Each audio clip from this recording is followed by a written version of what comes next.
Hello students, आज हम एक चैप्टर देखेंगे आपके रेनबो बुक से। एक और चैप्टर देखेंगे जिसका नाम है अ वॉक थ्रू द फायर, और इसके राइटर जो है एडी स्मिथ है इसके राइटर। सबसे पहले हम अबाउट द लेसन देखते हैं। Born at Birmingham, Eddie Smith studied engineering at Cambridge University. A walk through the fire by him was broadcast on BBC London. तो एडी स्मिथ जो है, इनका जन्म जो है बर्मिंघम में हुआ था, और इन्होंने जो इंजीनियरिंग की अपनी पढ़ाई की वो कैम्ब्रिज यूनिवर्सिटी से की थी।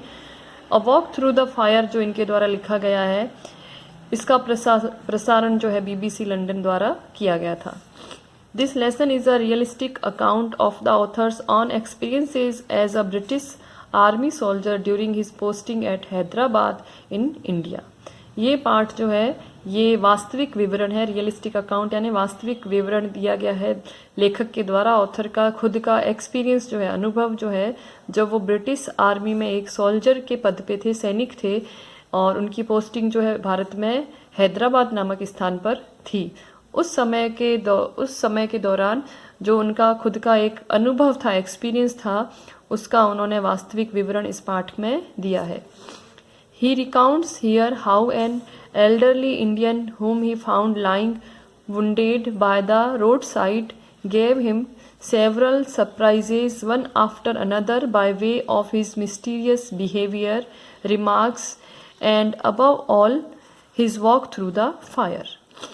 तो उन्होंने यहाँ बताया है कि किस प्रकार से, हाउ यानी कैसे, एक जो प्रौढ़ भारतीय था उस जिसको उन्होंने घायल अवस्था में, वुंडेड यानी घायल, लाइंग यानी पड़ा हुआ, लेटा हुआ, घायल अवस्था में एक सड़क के किनारे लेटा हुआ पाया था, उसने किस प्रकार से उन्हें बहुत सारे सरप्राइजेस दिए, आश्चर्य में डाल दिया उनको। एक के बाद एक सरप्राइज दिए उस व्यक्ति ने उनको। वो by way of his mysterious behaviour, उसका जो बिहेवियर था, उसका जो व्यवहार था अनोखा, रहस्यमय, मिस्टीरियस यानी रहस्यमय, उससे, और उसके विचारों से, रिमार्क्स यानी विचारों से, एंड अबव ऑल, और उन सब से भी ऊपर जो उसकी आग के बीच में से जो वो उसका चलना था। मतलब वो व्यक्ति जो था, जिस व्यक्ति को इन्होंने, एडी स्मिथ ने घायल अवस्था में रोड के किनारे, सड़क के किनारे देखा था, उस व्यक्ति ने एक के बाद एक इनको सरप्राइजेस दिए।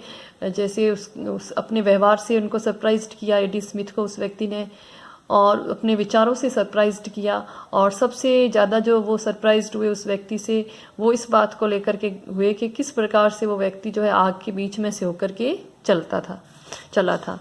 The narrative also describes how it was difficult for the writer to believe his own eyes when he suddenly discovered this old Indian to be the same person whose incredible walk through the fire he had just witnessed. तो इसमें narrative में यानी इसमें लेख में यह भी बताया गया है, डिस्क्राइब किया गया है कि कितना डिफ़िकल्ट था राइटर के लिए, लेखक के लिए विश्वास करना, अपनी आंखों के ऊपर यकीन करना कि किस प्रकार से उसने देखा कि वो जो वृद्ध भारतीय था, ओल्ड इंडियन जो था, वो वही व्यक्ति था जिसने आग के ऊपर से, जो आग के बीच में से चला था, जिसको उन्होंने थोड़ी देर पहले ही देखा था। The feet performed by the Indian fire walker was surprising for the Englishman, as there was no burn mark left by the fire on his body. तो ये जो फीट यानी करतब जो ये किया गया था उस भारतीय के द्वारा, फायर वॉकर के द्वारा जो आग पे चल रहा था, वो इसलिए सरप्राइजिंग था इंग्लिशमैन के लिए, उस अंग्रेज के लिए, एडी स्मिथ के लिए, क्योंकि आग के ऊपर वॉक करने के बावजूद भी उसके पैरों पर, उसके शरीर पर कोई भी जलने का मार्क नहीं था, no burn mark. The fire walker soon after also made the narrator walk with him through the burning flames without causing any harm to him. और उसके तुरंत बाद ही, सून आफ्टर यानी तुरंत बाद ही, वो जो फायर वॉकर था, जो वो भारतीय था जो फायर के ऊपर चला था, उसने उस नरेटर को भी, लेखक को भी, एडी स्मिथ को भी कहा कि वो उनके साथ उस आग के ऊपर चले, और बिना किसी नुकसान के, मतलब उनको कोई जो है, नरेटर भी उसके साथ में, नरेटर ने भी वॉक किया, एडी स्मिथ ने भी उस व्यक्ति के साथ आग के ऊपर वॉक किया, तो उनके भी कोई नुकसान नहीं हुआ, कोई हार्म नहीं हुआ। During this incredible walk With the Indian firewalker, the author experiences a mysterious state of mind which he suggests can also be experienced and shared by others by mastering the art of Indian yoga, meditation and concentration. तो इस walk के दौरान ये जो incredible walk थी, एक जो अतुलनीय वॉक थी उनकी, राइटर की, उस व्यक्ति के साथ में आग के ऊपर चलने की, तो वो कहते हैं कि ये वॉक जो उन्होंने की, जो आग के ऊपर चले थे, इससे इस दौरान वो कहते हैं कि जो उन्हें अनुभव हुआ था कि एक अद्भुत जो दिमाग की अवस्था थी, और वो सजेस्ट करते हैं, ऐसा सुझाव देते हैं कि कोई भी व्यक्ति इस अनुभव को हासिल कर सकता है, मतलब ये चीज़ अनुभव कर सकता है। किस तरह से कर सकता है? योगा, मेडिटेशन, ध्यान और कंसंट्रेशन यानी ध्यान केंद्रित करने की क्रिया जो है, उसके द्वारा उसके ऊपर मास्टरी करके कोई भी व्यक्ति जो है ये कार्य कर सकता है। अब चैप्टर को देखते हैं हम। A walk through the fire, 9th chapter है रेनबो बुक से। इससे पहले हम 8 चैप्टर कर चुके हैं। The other evening I was sorting out the contents of a trunk in the loft when I came across an old pair of khaki drill slacks, a souvenir of my army days in India. तो एक शाम लेखक कह रहा है कि वो जो है अपने सामान को जो है शॉर्टिंग आउट यानी अरेंज कर रहे थे, व्यवस्थित कर रहे थे, कंटेंट्स यानी सामग्री, सामान, ट्रंक पेटी के लिए आया है, बक्से, संदूक के लिए। लॉफ्ट जो है, अटारी जिसको बोलते हैं हिंदी में, ये जो छत के नीचे, जस्ट नीचे जो हम कुछ सामान रखने के लिए जो बनाते हैं उसको बोलते हैं loft. When I came across an old pair of khaki drill slacks, drill जो मिलिट्री में जब ये थे एडी स्मिथ, उस वक्त जो इनको एक्सरसाइजेस करवाई जाती थी, उस वक्त जो ये स्लैक्स पहनते थे, ट्राउज़र पहनते थे, तो वो ड्रिल के समय यानी उस एक्सरसाइज के समय, मिलिट्री की एक्सरसाइज के समय पहनी जाने वाली स्लैक्स। और souvenir of my army days in India, souvenir यानी यादगार, तो आर्मी के दिनों का वो जो यादगार था। इस पूरी सेंटेंस का मीनिंग देखते हैं कि एक शाम जब ये कह रहे हैं कि मैं अपनी जो लॉफ्ट में, अटारी में रखी हुई संदूक के अंदर के सामान को अरेंज कर रहा था, तब मुझे अपना एक पुराना जो है पायजामा मिला जो कि आर्मी के जो एक्सरसाइज के वक्त पहना जाता था, और वो मेरे आर्मी के दिनों का, इंडिया में, भारत में आर्मी के दिनों का यादगार था। नथिंग अनयूजुअल इन दैट, तो इसमें कुछ भी अलग बात नहीं थी, I suppose, but this was a rather special pair of army issue tropical kit, carefully preserved and still in fine shape after 20 years, except that the bottoms of the legs were badly burned. तो कहते हैं कि ये कोई अलग बात नहीं थी, लेकिन स्पेशल पेयर थे जो आर्मी के द्वारा, मतलब ये जो ट्राउज़र था, एक विशिष्ट ट्राउज़र था, पजामा था, जो आर्मी के द्वारा दिया जाता था। उष्ण कटिबंधीय जो इलाकों में जो आर्मी थी उनको एक किट दिया जाता था, उसमें ये पजामा दिया जाता था, और ये इतना अच्छे से केयरफुल यानी सावधानी से अच्छे से प्रिजर्व किया हुआ था, रखा हुआ था राइटर के पास, and still in fine shape, और अभी तक जो है अच्छी अवस्था में था 20 साल के बाद भी। Except that the bottoms of the legs were badly burn, बस केवल क्या था कि जो उसके पैजामे के जो नीचे का जो पोर्शन था वो जो है बुरी तरह से जला हुआ था। Almost as though someone had deliberately held them aloft over a fire, ऐसा लग रहा था जैसे किसी ने जानबूझकर, डेलिबरेटली यानी जानबूझकर के उसको आग के ऊपर रखा था। In fact that was near though what had happen to them, और वास्तव में लगभग ऐसा ही हुआ था उसके साथ। It was in the early part of 1947 when I found myself stationed at Sapper Camp at a small place called Begumpet in Hyderabad state। तो ये कहते हैं कि ये 1947 के शुरुआती दिनों की बात है, जब जो मेरा इनकी जो पोस्टिंग थी, स्टेशन यानी नियुक्ति जो थी, पोस्टिंग थी, शेपर कैंप में हुई थी। शेपर कैंप उनको बोलते हैं जो शेपर कैंप में रहने वाले जो आर्मीज होती है, वो कंस्ट्रक्शन से रिलेटेड काम करते हैं, रोड वगैरह बनवाने का काम देखते हैं। और एक छोटा सा स्थान जिसका नाम बेगमपेट था, जो हैदराबाद राज्य के अंदर था, वहाँ इनकी पोस्टिंग हुई थी। एंड वन इवनिंग, एक शाम, I was driving back to the camp, after a visit to the nearby town of Sikandrabad, where I had a delightful meal at Chinese restaurant. तो कहते हैं एक शाम को जो है मैं पास का ही जो कस्बा था सिकंदराबाद का, वहाँ पे एक अच्छा चाइनीज़ रेस्टोरेंट में एक अच्छा खाना खाने के बाद वापस कैंप में जा रहा था, बैक टू द कैंप, यानी वापस कैंप की तरफ जा रहा था, ड्राइव कर रहा था. I was at peace with the world. तो मैं मतलब वापस ये जब जा रहे थे A.D. स्मिथ, तो ये कहते हैं कि मैं भी शांत था और मेरे साथ में जो ये पूरा दुनिया भी शांत थी, मतलब एकदम शांति का समय था, पीस थी चारों तरफ जब ये कैंप में वापस ड्राइव करके जा रहे थे. I had reached a point where the road, such as it was, divided, and as I was swinging into the left hand fork towards the camp, I caught a glimpse of something in the headlights over the right hand fork. This was a little more than a cart track which led to a small village called Firozgudda. तो कहते हैं कि मैं उस स्थान पे पहुंचा जहाँ पे सड़क जो है दो भागों में डिवाइड हो रही थी, बट रही थी, और जो दाईं तरफ जो है इन जो सड़क का भाग था वो कैंप की तरफ जाता था, ये उस तरफ जैसे ही मुड़ रहे थे तो उनको एक ग्लिम्स यानी झलक मिली राइट हैंड फोर्क की तरफ, जो सड़क के जो दो भागों में जो सड़क बट रही थी, तो लेफ्ट जो भाग था जो बाईं ओर थी उस तरफ तो का रास्ता कैंप की तरफ जाता था, और जो दाईं ओर का जो रास्ता था वहाँ पे इनको एक कुछ जैसे उनकी हेडलाइट्स पड़ी गाड़ी की उसके ऊपर तो उनको कुछ झलक मिली किसी चीज़ की, और ये जो है रास्ता जो था दाईं तरफ का वो एक जैसे फिरोजगुड्डा गांव की तरफ जाता था, और छोटी जो गाड़ियाँ जो चलती थी little more than a cart track, थोड़ा सा जो ये गाड़ियाँ चलती थी छोटी मोटी उनसे थोड़ा उस रास्ते से थोड़ा ये रास्ता ठीक था. I stopped the truck and reversed it back along the road until the headlights shone across to where something had first attracted my attention. तो ये कहते हैं मैंने अपने ट्रक को रोका और रिवर्स किया, बैक किया, पीछे की तरफ गया किया ट्रक को, और तब तक जब तक कि मैं सड़क के उस भाग की तरफ नहीं आ गया जहाँ मेरी जो गाड़ी की लाइट पड़ी थी और कुछ इनको जो दिखा था राइट तरफ, जहाँ पे इनका पहले ही ध्यान जो है अटेंशन यानी ध्यान अट्रैक्टेड यानी आकर्षित हुआ था.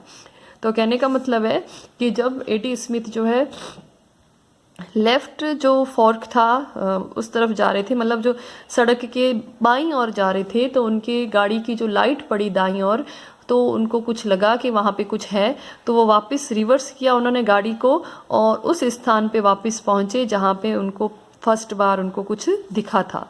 And I was just in time to see shadowy figures disappearing like mad across the rough ground. और ये कहते हैं कि उसी वक्त जो है कुछ ऐसे छायाकृतियाँ जो है गायब हो रही थी पागलों की तरह उस ऊबड़ खाबड़ मैदान से.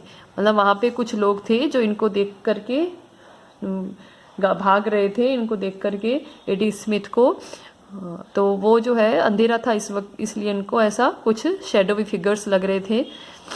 Whoever they were, जो कोई भी वो थे, they were obviously intent on putting as much distance between themselves and me as they could in the shortest time. तो ये कहते हैं वो कोई भी थे लेकिन obviously स्पष्ट रूप से वो जो है बहुत ही जल्दी शॉर्टेस्ट टाइम यानी बहुत जल्दी से जल्दी वो मेरे और खुद के बीच में एक दूरी बनाना चाहते थे. कहने का मतलब है वो मेरी नज़रों से भागना चाहते थे. So I let them get on with it because I could now see what appeared at first sight to be a bundle of white clothing on the ground.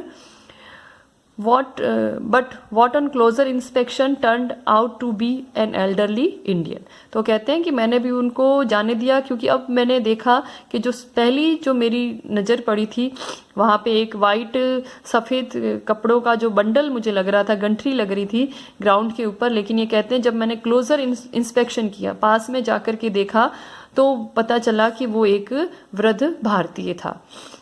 He was lying quite still and I feared the worst. वो जो है बिल्कुल शांत पड़ा हुआ था ज़मीन पे, ग्राउंड पे। और ये कहते हैं मुझे बहुत ही वर्स्ट की आशंका हुई, डर लगा। मतलब कहने का मतलब है इनको लगा कि वो व्यक्ति जो है डेड है या बहुत ही उसकी गंभीर अवस्था है। But as I knelt down beside him he opened his eyes. लेकिन वो कहते हैं जैसे ही मैं नेल्ट डाउन यानी घुटनों के बल नीचे बैठा उसके पास में, तो उसने अपनी आंखें खोली। His face was covered with blood. उसका चेहरा जो है खून से लथा हुआ था। And it was obvious that someone had been doing a pretty thorough job of putting the boot into him. और ये स्पष्ट था कि किसी ने जो है उसके चेहरे के ऊपर बूटों से, जूतों से प्रहार किया है, मारा है उसको। Not for the first time in my life, I then wished that I was a good soldier who always carried his field dressing kit in the specially provided pocket of his slacks instead of the usual tin of cigarettes. But not being a good soldier, I had to do the best I could with a large pocket handkerchief. तो ये कहते हैं कि पहली बार नहीं है जब मैंने ये सोचा, मैंने ये चाहा, इच्छा की कि काश मैं अच्छा सिपाही होता और अपने साथ में जो एक ड्रेसिंग किट लेकर के चलता। मेरी जो स्लैक्स जो मुझे दी गई है, प्रोवाइडेड की गई है, प्रदान की गई है, उसके पॉकेट में काश जो है मेरे एक ड्रेसिंग किट होता जिसका मैं यूज़ करता। लेकिन उसकी बजाय जो है इनके पॉकेट में क्या था, सिगरेट का पैकेट था। तो ये कहते हैं कि not being a good soldier, हालांकि मैं अच्छा सिपाही नहीं था, तो मैं जो है जो जितना भी अच्छा प्रयास कर सकता था वो किससे कर सकता था, एक लार्ज पॉकेट हैंडकरचीफ, एक बड़ा सा रुमाल था, उससे उन्होंने उसकी मदद की। And when I had manage to clear the blood from his face, और कि जब मैं उसके चेहरे से वो फेस से जो ब्लड को, खून को साफ कर रहा था हैंडकरचीफ से, रुमाल से, I could see that he was indeed a very old Indian. तो मैंने देखा कि वो वास्तव में एक बहुत ही वृद्ध भारतीय व्यक्ति था। And I was beginning to get more than a little worried, और मैं जो है और भी ज़्यादा चिंता में चिंतित हो गया। He had evidently taken a severe beating.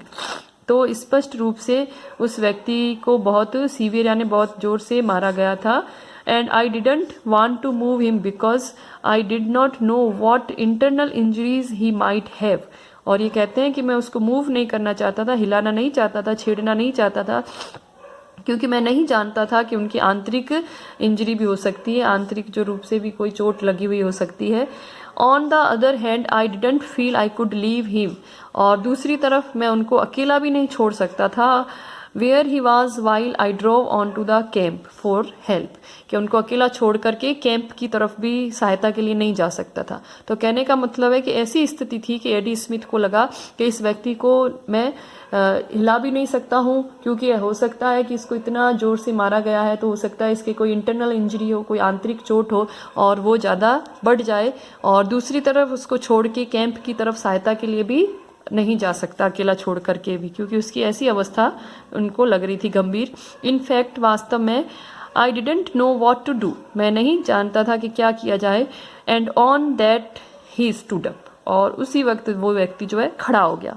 Quite simply like that he stood up, बिल्कुल सरल रूप से जैसे मतलब एकदम से वो आराम से खड़ा हो गया। I was left squatting on the ground, squatting मतलब पालथी मार के बैठना, मैं जो है जमीन के ऊपर पालथी मार के बैठा रहा। And while I was hastily trying to muster my sketchy knowledge of Urdu to ask him if he was all right, he gave me my second surprise of the evening। और ये कहते हैं कि मतलब ये बहुत आश्चर्यचकित हुए और ये बैठे रहे जमीन पे, और वो व्यक्ति जिसके बारे में इनको लग रहा था कि उसकी सीरियस जो कंडीशन है, गंभीर अवस्था है, वो व्यक्ति तुरंत से खड़ा हो गया।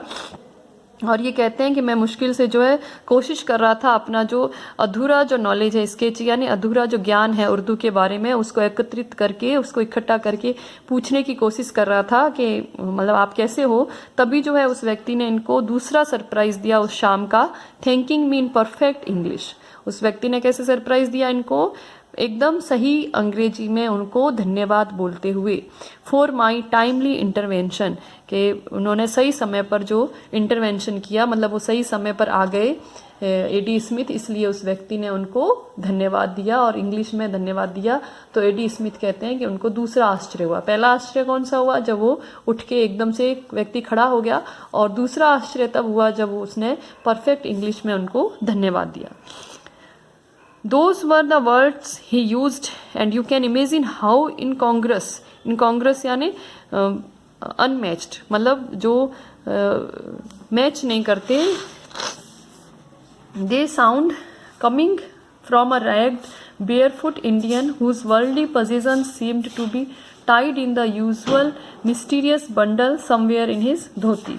तो ये कहते हैं कि those were the words he used, कि उसने जो इंग्लिश के वर्ड्स यूज़ किए, जो शब्दों का प्रयोग किया था, कि आप सोच सकते हो, इमेजिन कर सकते हो कि ये कितना अनमैच्ड था, कि बिल्कुल भी उसका जो अपीयरेंस थी, जो वो जो दिख रहा था, रैग्ड यानी फटे उसके जो कपड़े थे, बेयर फुट उसके पैर जो नंगे थे, उसके पैरों में कुछ पहना नहीं हुआ था, और उसका जो पोजीशन था, जो उसके पास जो भी पूंजी थी वो सारी जो है उसकी धोती में कहीं एक बंडल में बंधी हुई थी। तो उसका जो अपीयरेंस से दिख नहीं रहा था कि उस व्यक्ति को इतनी अच्छी इंग्लिश भी आती होगी। तो वास्तव में ये जो है इनकॉन्ग्रेस था, इनकॉन्ग्रेस यानी अनमैच्ड था, उसकी पर्सनैलिटी से मैच नहीं हो रहा था। इसीलिए एडी स्मिथ को लगा कि इसको इंग्लिश नहीं आती होगी, तो उन्होंने सोचा कि मैं उर्दू में इनसे पूछूं, लेकिन उस व्यक्ति ने उनको सरप्राइज्ड कर दिया और एकदम परफेक्ट इंग्लिश में उनको धन्यवाद बोला।